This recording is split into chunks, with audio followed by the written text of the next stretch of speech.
नमस्कार मित्रांनो, सुस्वागतम. लक्ष्मीच्या पावलांनी या मालिकेच्या आजच्या भागामध्ये आबांनी कलाला सांगितलेले असते की तू देवीची मूर्ती इतकी छान बनवली तर त्यावर तू सजावटसुद्धा तूच कर. तेव्हा कलाने सुंदर अशी रांगोळी त्या मंदिरासमोर काढलेली असते. तेवढ्यात तेथे अद्वैत येतो. अद्वैत हा कलाला बघून विचारतो की तू अजून गेली नाही का, येथे काय करतेस? तेव्हा लगेच कला म्हणते की अरे, मला असे वाटते की तू नक्की चांदेकर आहेस ना. म्हणून कला ते पैसे हे परत अद्वैतच्या हातात देते आणि तेथून निघून जाते. त्यानंतर तेथे सोहम येतो. सोहम हा अद्वैतला विचारतो की अरे दादा, सांग ती कलाताई कुठे गेली? तेव्हा मात्र अद्वैत हा चिडतो. सोहम, तुझे डोकं फिरले का? आणि तू त्या मुलीला, त्या कलाला इतके महत्त्व मात्र देऊ नकोस. तुला माहिती नाही ती मुलगी कशी आहे ते. त्यावर अद्वैत पुन्हा शांत होतो आणि सोहम, मला असं माफ कर, कारण आपल्याकडे वेळ नाही, कामे तर अजून खूप बाकी आहेत. सांगितलेलं मात्र विसरू नकोस, असे बोलून अद्वैत रूममध्ये निघून जातो. तर सोहम ती रांगोळी बघतो आणि खरंच किती सुंदर रांगोळी काढली म्हणून खूपच खुश होतो. त्यानंतर इकडे संगीता ही नैनाला म्हणत असते. कला घरी येते आणि संगीता नैना यांचे वादविवाद चालूच असतात की नेमकं पूजेमध्ये आता ड्रेस कोणचा घालायचा. तर कला म्हणते की काय झाले आई, कसले इतके टेन्शन घेतेस? तेव्हा संगीता म्हणते की अगं, इतक्या दिवस पास मिळत नव्हते, आता पास तर मिळाले आणि आता नैनाने कोणता ड्रेस घालायचा यावरून आमच्या मध्ये. तेव्हा कलाला समजते की पास तर आले. तेव्हा कला विचारते की आई, पास तर मिळाले का? तेव्हा लगेच काजल म्हणते की अगं, पास तर मिळणारच, कारण आपल्याकडे नैना नावाचं किती सुंदर चुंबक आहे आणि त्या चुंबकाने पास आपल्या घरापर्यंत खिचून आणले. तेव्हा लगेच संगीता ही काजलला गप्प राहण्यासाठी सांगते आणि खरंच माझी नैना खूपच सुंदर आहे, त्यामुळे त्या चांदेकरांनी आपल्याला ते पास दिलेत. आणि त्या चांदेकरांना इतकी सुंदर नयनापेक्षा मुलगी कुठे मिळणार? तेवढ्यात कला मनात विचार करत असते की पास तर त्या सोहमने दिले, त्याचा शब्द त्याने पाळला, परंतु मी त्यावर किती रागवले. तेव्हा मात्र काजल म्हणते की काही का बोलता, कारण कोणी सुंदर आहे म्हणून पास घरापर्यंत पाठवतात का? मला असे वाटते की ते पास चुकून आपल्या घरापर्यंत आले असावेत. तेव्हा संगीता म्हणते की काजू, तू इतकी हुशार आहे का? म्हणून तिचा कान पकडते. तर कला म्हणते की आई सोड आणि नको इतके टेन्शन घेऊ, कारण हे पास आहेत ना, चांदेकरांनी आपल्यासाठीच पाठवले. आणि ही श्रीमंत माणसे कितीही पैशाचा माज जर करत असले तरी आपल्याशिवाय त्यांचे काहीच होऊ शकत नाही. त्यांच्या घराचे वासे हे तेव्हाच भक्कम होतात की जेव्हा आपण त्यांच्या घराचा पाया रचतो. तेव्हा कलाचे हे बोलणे ऐकून संगीता खूपच खुश होते आणि खरंच माझी कला खूपच गुणाची आहे. आणि काजलला रागाने म्हणते की शिक, कलाकडून काहीतरी शिक तू. त्यावेळी नैना मात्र नाराज असते, कारण तिला मनासारखा ड्रेस काही मिळत नसतो. तेव्हा कला म्हणते की नैना, तू टेन्शन घेऊ नको, मी तुझ्यासाठी काहीतरी ड्रेस वगैरे बघते. म्हणून ती त्यातील एक ड्रेस शोधत असते. तेव्हा कलाला त्यामध्ये एक सुंदर अशी साडी सापडते. तर लगेच कला म्हणते की ताई, ही साडी खरंच किती सुंदर आहे. तेव्हा नैना म्हणते की नाही, नको, मला ती अजिबात आवडत नाही. तेव्हा कला म्हणते की ताई, तू अजिबात टेन्शन घेऊ नको, ह्या साडीचे काय करायचे मी बघते. तेव्हा नैना म्हणते की अगं कलाताई, तू ह्या अशा जुन्या साड्यांचं काय करणार? तेव्हा कला खुश होऊन म्हणते की जादू, आणि लगेच त्या साडीचा ती मस्त असा ड्रेस शिवण्यासाठी घेते. त्यानंतर इकडे सर्व पूजेची तयारी झालेली असते. आबा खुश होऊन पूजेची तयारी करण्यासाठी सांगतात आणि पूजा ही सुरू होते. इकडे कलाची खूप छान असा ड्रेस तिने शिवून तयार केलेला असतो आणि ती आईला म्हणते की मी 5 मिनिटात आपल्या नैनाताईला तयार करून घेऊन येते. तेव्हा खूप छान ती नैनाला तयार करून बाहेर घेऊन येते. संगीता आणि काजल नैनाला बघून खूपच खुश होतात. तर नैनासुद्धा खुश होऊन म्हणते की आई, मला एकदम असेच तयार व्हायचे होते. तेव्हा सर्वजणी मात्र खूपच खुश होतात.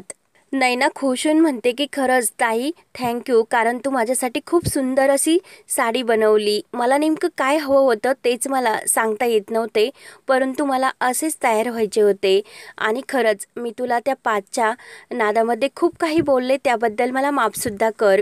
आणि खरंच मी खूप लकी आहे, कारण मला तुझ्यासारखी बहीण मिळाली. तर कलासुद्धा खूप खुश होते. संगीता म्हणते की खरंच माझी नैना खूपच सुंदर आहे आणि तिला कुणाची नजर लागायला नको. तेव्हा कला म्हणते की नाही लागणार आई. तेव्हा संगीता पुन्हा म्हणते की अगं लागायलाच हवी, कारण चांदेकरांच्या एखाद्या तरी मुलाची नजर आपल्या नैनावर पडायलाच हवी. तेव्हा नैना आरशासमोर येते आणि पुन्हा म्हणते की हे कानातले ह्या साडीवर मॅच होत नाही. तेव्हा कला म्हणते की नैनाताई टेन्शन घेऊ नको, थांब मी 1 मिनिटात येते. तर कला बाहेर जाते. तर काजल म्हणते की अगं काय होते कानातले मॅचिंग नसल्याने, इथे रूममध्ये किती पसारा करून ठेवला, तू आवरण्यासाठी त्या चांदेकराच्या मुलांना घेऊन येणार का? नैना खुश होऊन म्हणते की मी सुद्धा नाही आवरणार आणि तो सुद्धा नाही, कारण माझी एक काजल नावाची धाकटी बहीण आहे, ती हे सर्व आवरणार. काजल म्हणते की मी हे सर्व नाही करणार. तेव्हा लगेच नैना तिला कानात म्हणते की तू जर हे सर्व आवरलं नाही तर तू त्या दिवशी त्या बंड्याला कसे धोपटले ते मी आईला सर्व काही सांगणार. तेव्हा काजल आणखीनच घाबरते. तेव्हा कला सुंदर तिच्या आजीने दिलेले कानातले घेऊन येते आणि ते सोन्याचे कानातले नैनाला घालण्यासाठी देते. तर संगीता आश्चर्यचकित होऊन कलाकडे बघूच लागते. काजल म्हणते की अगं आजीने आपल्याला सोन्याच्या प्रत्येक वस्तू ह्या आपल्या तिघींना दिल्या होत्या, मग तू हे आजीने दिलेले कानातले ह्या नैनाला का देतेस? तेव्हा कला खुश होऊन म्हणते की ताईचा आज महत्त्वाचा दिवस आहे, मग ताई तू आज हेच कानातले घालून जा, तुझा दिवस खूप खरंच सुंदर जाईल. त्यावर कला ही नैनाला म्हणते की तू हे कानातलं घाल पण व्यवस्थित जप, कारण मला माणसांची किंमत कशी करायची असते ते समजते, कारण ह्या दागिन्यात चांदीमध्ये मला काही इंटरेस्ट नाही, परंतु आजीने आपल्याला हे कानातले दिलेले आहे आणि ती आजीची शेवटची आठवण आहे आपल्याकडील, आणि ते कानातले मला आयुष्यभर जपून माझ्याजवळ ठेवायचे, तू सुद्धा त्याला व्यवस्थित जप. तेव्हा नैना म्हणते की हो.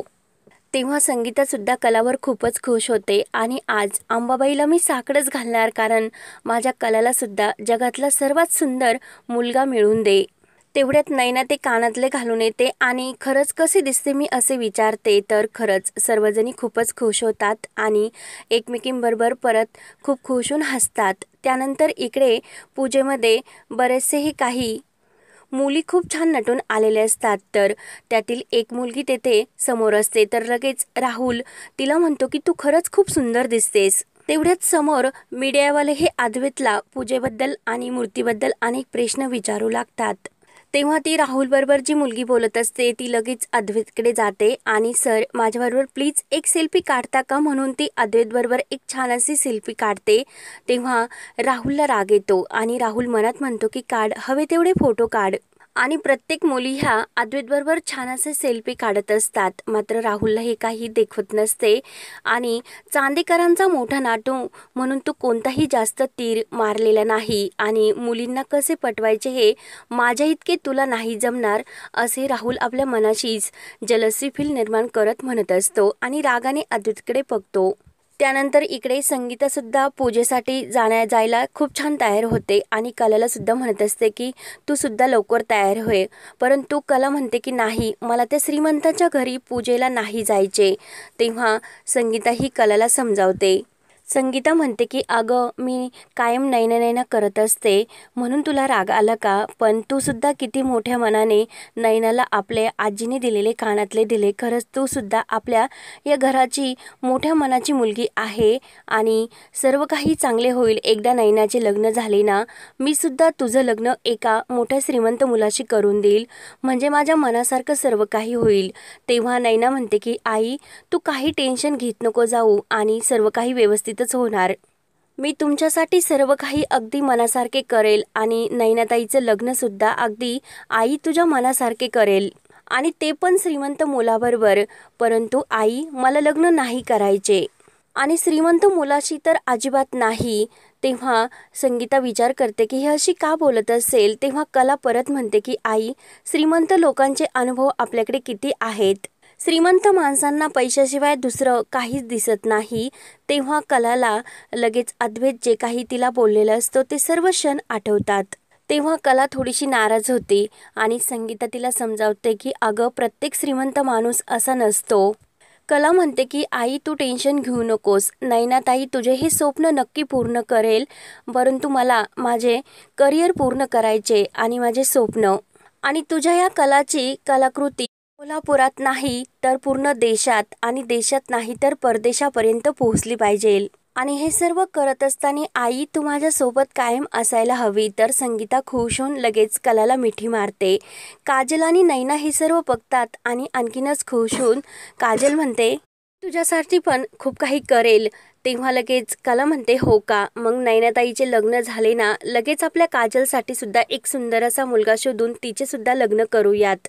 तेव्हा सर्वजणी काजलला चिडू लागतात आणि काजल ही लगेच बाहेर जाते. त्यानंतर संध्याकाळ होते आणि संगीता, नैना, काजल ह्या पूजेसाठी चांदेकरांच्या घरी आलेले असतात आणि सर्वजण पास हे दाखवून आतमध्ये पूजेसाठी जात असतात. तेवढ्यात संगीता आपल्या पर्समध्ये पास शोधू लागते आणि नैना ही बाजूला जाते, परंतु पर्समध्ये काही पास नसतात. आणि इकडे कला ही घरीच असते, तर ती जो काही तो ड्रेसचा पसारा असतो तो आवरत असते आणि त्याखाली तिला ते पास दिसतात. तेव्हा कला ते पास चेक करते आणि हे तर पास घरीच विसरून गेले आणि पासशिवाय तर पूजेसाठी एंट्री नाही. तेव्हा कला ते पास घेऊन पुन्हा चांदेकरांच्या घरी यायला निघते आणि हा भाग इथे संपतो. पुढील भागामध्ये संगीता, नैना आणि काजल यांना पासशिवाय कोणी आतमध्ये जाऊन देत नसतात, तर ते संगीता बळजबरीने घुसण्याचा प्रयत्न करते, तर तो माणूस संगीताला धक्का देतो आणि ऐनवेळेस तेथे कला येते आणि संगीताला धरते. कलाला खूप राग येतो आणि धक्का कुणाला देता हो तुम्ही. तेव्हा तो माणूस म्हणतो की आम्ही आमची ड्युटी करतो.